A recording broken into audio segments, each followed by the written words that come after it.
Hello, everyone. My name is Jamie Renassaince. I am doing this podcast for American Literature for University of Phoenix.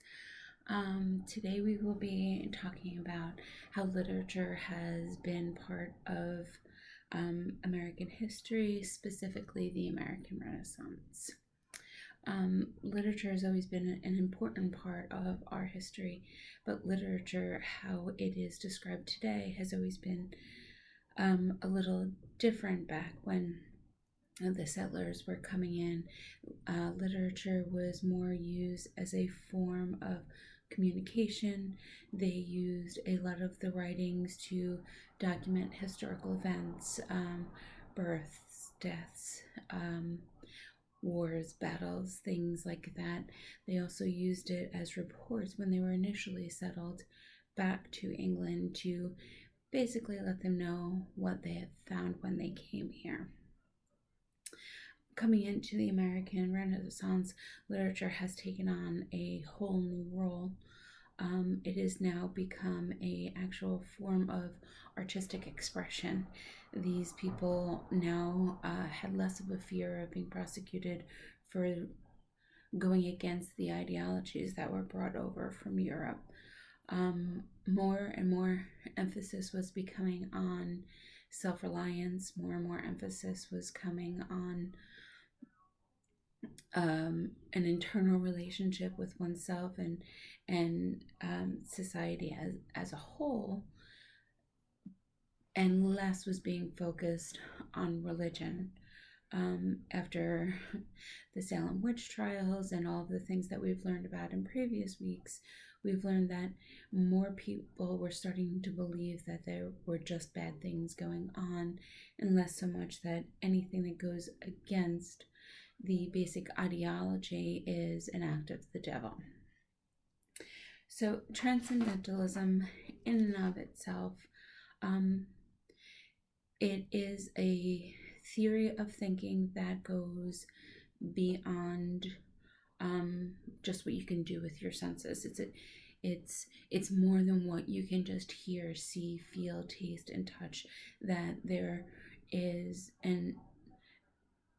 so many more things that are very difficult for us to comprehend because they don't come before our senses.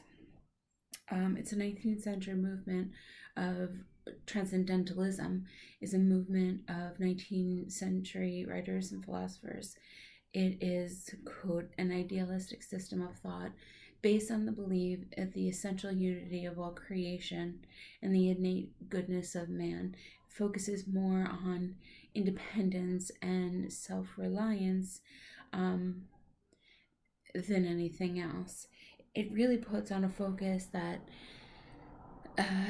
society removes us from that all of the things that go on in society really make us not be able to focus on the fact to connect with that innate sense. That there is a strong purity of oneself, that if you did do some internal, what's the word I'm looking for? Soul searching, so to speak, that you would be able to find the unity that you need and the good that you need, and would not be able to overcome by societal influences. Several literary masters has come out. One of my favorite is Louisa May Alcott. She is the author of Little Women.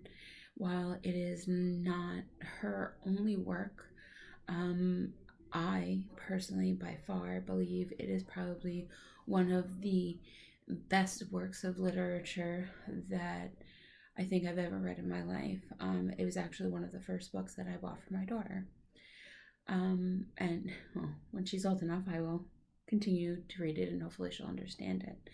Many people don't know that there were many, many other things that she wrote, some of them completely against the grain of what Little Women was.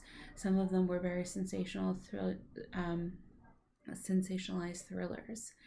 But her story was true to life. Her story had a little bit of history in it. It had a little bit of going against the norms and transcendentalism with the characters, but it was based on her life, which gave it a historical perspective by still allowing the reader to see how society was changing.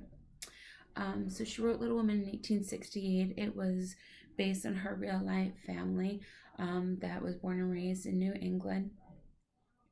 It's basically the story of a woman and her 4 girls and their life throughout the Civil War and their husband off, and the trials and the tribulations that they go through, and how two of their children followed in the true footsteps of what women are supposed to do. One became a wife and a mother, and she was like, that was fulfillment for her.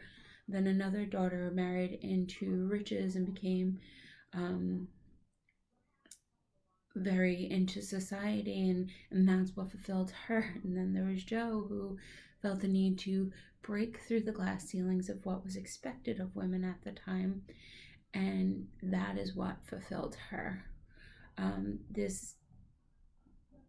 This story just there's just so much context to the story that I think every child should be required to read it, or should have it read to them. But that is not one of the only works. She wrote books for girls in 1868, and then a follow-up, she wrote Jo's Boys. In 1888, she passed away and is currently buried in Concord, Massachusetts, which is the place that she loved. She contributed so much to the ideals of a woman and how she could continue to have a strong foundation of her ideologies, but still be able to live within what she felt was the best for herself. So one of the other authors I found intriguing was Emerson. He was born in 1803 in Boston, Massachusetts. He was a pastor until his 19-year-old wife died of tuberculosis, of which he went on a trip of Europe. And when he came back, he really started to question his traditional beliefs and value system, and he became a true reformer of the Transcendentalism era.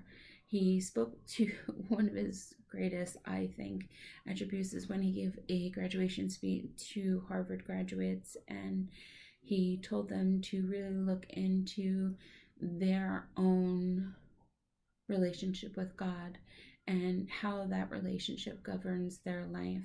And that upset a lot of the people from Harvard, and they actually questioned his legitimacy as an author and a writer and a poet because of these ideals that he had. He was an educator. He wrote most of his best works after resigning from Harvard and living at home. He is considered one of the founding fathers of Transcendentalism.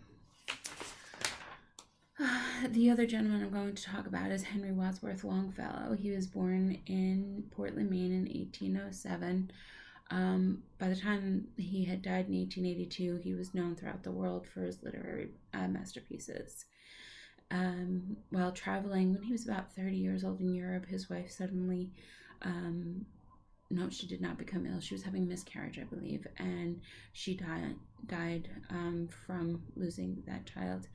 And he came back, and before coming back, he met who would eventually become his next wife. But when he came back, he started writing a lot of, I'm sorry, let's go back a second. Before he came back, he met his wife, Fanny, and when he returned home is when he started writing some of his best work. Um, Again, putting in the prospect that severe emotion is what causes people to be able to express themselves through word, through art, through literature. Um, he wrote stories such as Paul Revere, which is one of the most popular stories today. Um, Paul Revere gave the world a hero. It gave them someone to look up to and to focus on, and that attributed to the popularity of it. One of his other popular works is Evangeline. It's based on a story of a distraught bride of Acadian descent who the original story says that she was separated from her husband on the day of her wedding, and that she traveled for days upon days trying to find him.